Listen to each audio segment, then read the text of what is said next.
The Word of God is alive and powerful, sharper than any two-edged sword, piercing even to the dividing asunder of the soul and spirit, and of the joints and the marrow, and is a critic of the thoughts and intents of the heart. All Scripture is God-breathed, and is profitable for doctrine, for reproof, for correction, for instruction in righteousness, that the man of God might be mature, thoroughly equipped unto all good works.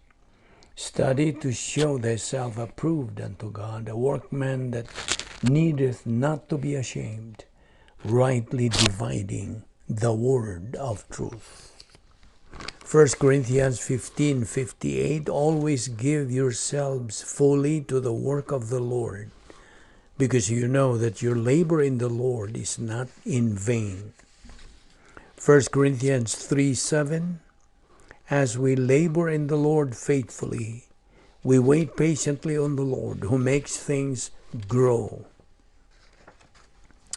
Psalm 119, verse 105, your word is a lamp unto my feet, and a light unto my path. Mark 13:10, and the gospel must first be preached to all the nations. Amos 8:11, behold, the days come, saith the Lord God, that I will send a famine in the land, not a famine of bread, nor a thirst for water, but of hearing the words of the Lord. Romans 1:16, for I am not ashamed of the gospel of Christ, for it is the power of God unto salvation to every one that believeth, to the Jew first, and also to the Greek. Verse 17, for therein is the righteousness of God revealed from faith to faith, as it is written, the just shall live by faith.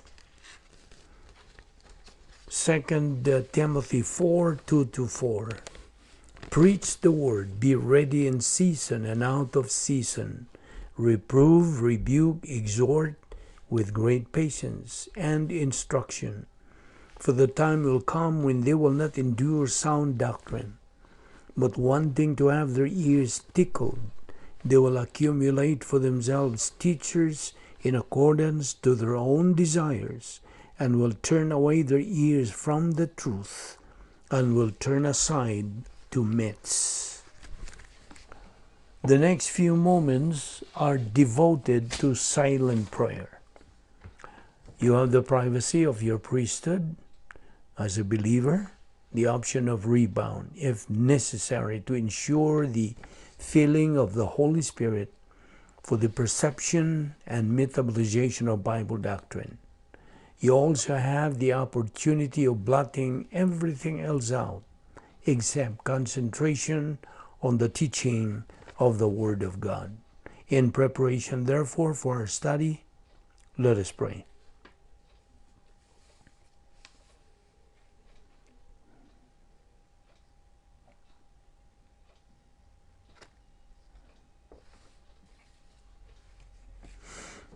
Most gracious Heavenly Father, we thank Thee for the privilege of being sustained logistically in this, the devil's world, and for the privilege and the opportunity of fulfilling the most exciting and unusual plan of all human history. We are grateful, Father, that we live in the church age and in no other dispensation where we have been given so much, and where the significance of the ordinary believer is beyond measure. We pray that God the Holy Spirit will challenge us regarding the things that we note, for we ask it in Christ's name. Amen. Welcome everyone, our fellow believers, our friends, our subscribers. Today we are back to our study on timing. Okay? So, all right. We will start where we stopped last time. First of all, every time we make any decision in life, it has to be done at the right place and at the right time, meaning it has to be made in the place or area of strength. Otherwise, the decision we are making would consequently be wrong and bad. Remember that.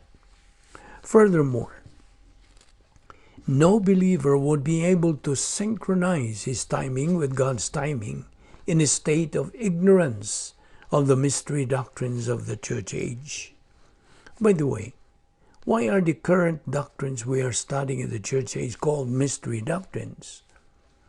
Well, they are called mystery doctrines because when we study them, there is a right way to do it, using the right thing.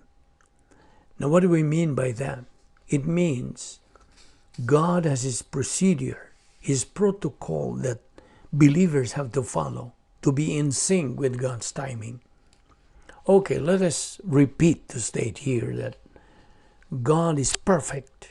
His plan is perfect. And repeating to state this is a matter of inculcation on this point of doctrine into our cardia. God's plan is perfect. His attributes are perfect. God, in all aspects of His being God, is perfect. That includes His timing. There is no timing in the entire universe that is perfect except God's. Let that sink in our mind. That's the reason why we are commanded to study the Word of God so we would know how these things we are talking about are possible. Remember, God says in Ecclesiastes 7:12, "For wisdom is a defense as money is a defense. But the excellence of knowledge is that wisdom gives life to those who have it."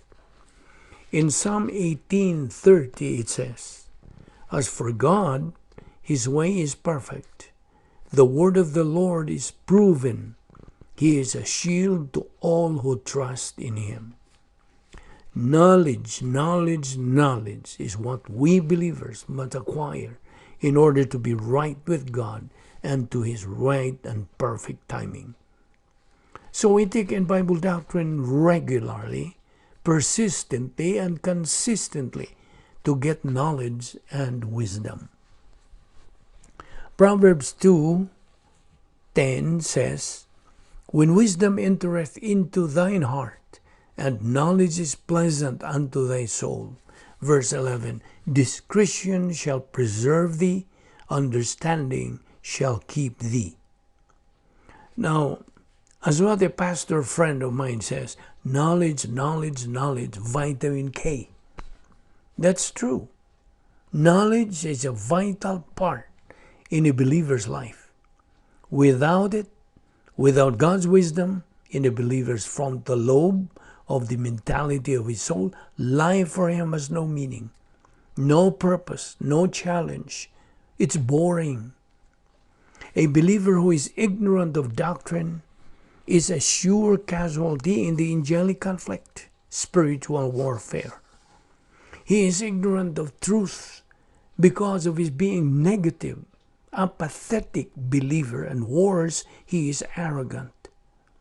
Always remember the principle which says the hardest people to teach are arrogant people. Now, why do you think they are arrogant? They are arrogant because they think highly of themselves. They think they know better than anybody else. So they philosophize by saying, "Don't confuse me with the truth. I know more than you do." That's an arrogant believer. 1 Peter 5:5 says, "God resisteth the proud, arrogant, but giveth grace to the humble." Okay, let me point out here again that only God's timing is perfect. And where can we learn? Or what is the source of learning God's perfect timing? Where? The answer? From God's Word. That is where we come to know and to learn God's will, purpose, and His protocol plan. Because if we have no knowledge about all these things due to our negative attitude towards Bible doctrine, then that's how we are called by God's Word as fools. Yes, a believer without Bible doctrine is called a fool by the Word. On the other hand, a believer who functions in his spiritual life with Bible doctrine is called wise by the Word of God. God's Word in Proverbs 16:20 says, "He who heeds the Word wisely will find good, and whoever trusts in the Lord, happy is he." Now, while God is perfect in all aspects of his character, man is imperfect, correct? The timing of believers are imperfect unless they know and learn and believe and live the Word of God in their lives. Because it is in the believer's attitude that they are determined to be in the right timing with God's timing. Hence, the key for a believer to be right with God's timing is for him to be positive to Bible doctrine, where he gets to know and learn God's protocol plan for his life, which includes, of course, to be in synchronization with the timing of God. Believers are imperfect. God is perfect. So believers are imperfect, okay? What's the main reason why believers are imperfect? Well, believers are imperfect. Of course, it includes unbelievers. All members of the human race are imperfect. Why? Because, listen, because they are descendants of their first parents, Adam and the woman who fell in the Garden of Eden. That's the main reason why all members of the human race are imperfect. No one's exempted except one, and he is the God-man, the Lord Jesus Christ. In fact, he is the only perfect member of the human race. Okay, now, since everybody is imperfect except the Lord Jesus Christ, man's timing likewise is imperfect. Now, when does man's timing become perfect? Well, the only means that man's timing becomes perfect is when he adjusts, he orients, he sets his timing with that of God's, which timing is the only perfect one. But how? How does man adjust, orients, and sets his timing with that of God's? Well, listen. If you are an unbeliever listening to this study right now, meaning you haven't made the most important decision in your life to believe in the Lord Jesus Christ as Savior, then adjust your timing, orient your timing, set your timing with God's perfect timing by what I just said. Put your faith or believe on the Lord Jesus Christ as your Savior. That's it. And by the way, that's only the first step for you to be able to set your perfect timing of God. That is what doctrine is telling you. You are to adjust to God's justice. In other doctrinal term, that is salvation adjustment to the justice of God. After you stepped on that stage, you instantly became a believer in time, otherwise called phase 2 life. Now, while you are in that stage in your Christian life, you still carry within you your old sin nature, the monster inside you, which is Satan's agent to tempt you, to keep pushing you to sin. Hence, God's Word is providing, God in His Word is providing you His weapon. And that weapon is the sword of the Spirit, the Word of God, for you to use to combat this old sin nature, and hopefully you'll be able to suppress and neutralize its power to tempt us. You can see here how God demonstrates His perfect provision for us, His love and His care, His concern for your own benefit, His will that you, who is His child now through your faith in Christ, become a winner in this life. That, my fellow believer, is God's unfailing love in action towards you. His unfailing love towards you goes on while your timing is set, adjusted, and in sync with God's perfect timing. However, by the time you get negative to Bible doctrine, you neglect it, you take it for granted, you begin to decline, you begin to experience a downtrend spiritual maladjustment. Why? What's the reason? Because your timing is now bad. You're out of fellowship with God. You're out of God's protocol plan. You are residing in Satan's cosmic spheres. Now you're a loser. But we know that we have a God who is a God of second chance. God says, don't get discouraged. I'm just tapping my foot, waiting for you to come back to your right senses. I'll give a chance. I'll give you a chance to pick up all the shattered pieces in your Christian life. By adjusting again, setting again, be in sync again to my right and perfect timing. Of course, the first thing you should do is use the recovery technique of 1 John 1:9, the rebound technique. Then, you know the rest. Right there in 1 Peter 5:6, it says, therefore, humble yourselves under the mighty hand of God, that he may exalt you in due time. Now, in due time there means God's timing. Did you see the picture? And listen, to be in sync and to be adjusted to God's perfect timing is continued consistency in perception, metabolization, and application of Bible doctrine. When you are wronged and treated in injustice, you do not fight back. Instead, leave everything at God's timing. Now get this. This becomes a fantastic principle in application. Promotion in God's plan and God's grace is always in perfect timing. Therefore, if God does not promote you, you are not promoted. Remember this.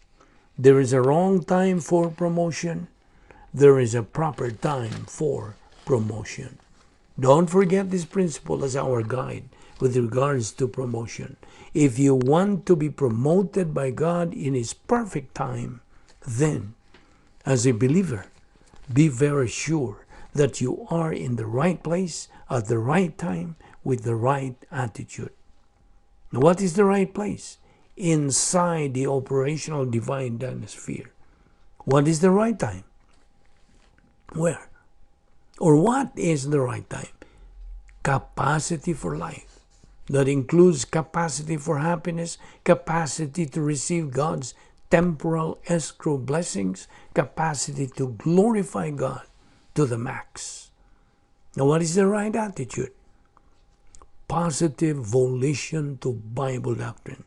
As possible, a boiling hot attitude towards doctrine. With your heads bowed and with your eyes closed, let us dedicate the closing moments of our worship service. This Bible study is a worship service to those of you who are here without the Lord Jesus Christ. The scripture declares God so loved the world that He gave His only begotten, uniquely born Son, that everyone believing in Him may not perish, but have everlasting life. For God sent not His Son into the world to condemn the world, but that the world through Him might be saved. He that believeth on Him is not condemned, but he that believeth not is condemned already, because he has not believed in the name of the only begotten Son of God. The Lord Jesus Christ had you personally in mind when He went to the cross. He personally died for your sins and took your place in order that you might become the heir, the possessor of eternal life. And therefore, as you sit there, this very moment, with your eyes closed, to assure you of privacy, you have the option, you have the opportunity right now of making the greatest decision of life, the decision to believe in Jesus Christ. Your eternal future hangs on the balance. Your eternal future is determined by your attitude towards Jesus Christ. The issue in salvation is not sin. The issue is Christ. Because Christ died for the sins of the entire human race under the biblical law of double jeopardy, man can never be tried twice for the same crime. Now, since Christ died for your sins once, the barrier therefore is removed between man and God, and man can now or can never be held accountable for his sins again before God. Now, the unbeliever is free to reject Christ as Savior. But if he rejects Christ as Savior, then he accepts Christ as Judge. Every member of the human race is going to encounter Jesus Christ one way or the other. He is either going to encounter Jesus Christ as Savior by believing in Him, or else he is going to encounter Jesus Christ as Judge at the great white throne judgment by his rejection of Christ as Savior. And so, in the quietness and privacy of your own soul, you have the option, the opportunity right now of making the greatest decision of life, the decision to believe in Jesus Christ. Your eternal future is determined by your attitude towards Jesus Christ. For these are written that you might believe that Jesus is the Christ, the Son of God, and that believing you might have life through His name. Eternal life is yours at the moment you choose to believe in Jesus Christ. Therefore, believe on the Lord Jesus Christ, and thou shalt be saved. Let us pray. Father, we thank you for the time you have given us to study your precious word today. May you bring us here tomorrow once again, so we can continue our spiritual momentum and ultimately reach our goal, which is spiritual maturity, otherwise called doctrinally as capacity righteousness. We pray that you continue pouring on us your unfailing love, so we also can keep our faith in you and your word ever burning, of course, with a boiling hot attitude towards you and your doctrines, which is second to none. We now pray that you continue using this ministry for the dissemination of the gospel and for the edification of the church. This we ask in the name of the King of Kings and Lord of Lords, even the Lord Jesus Christ our Savior. Amen.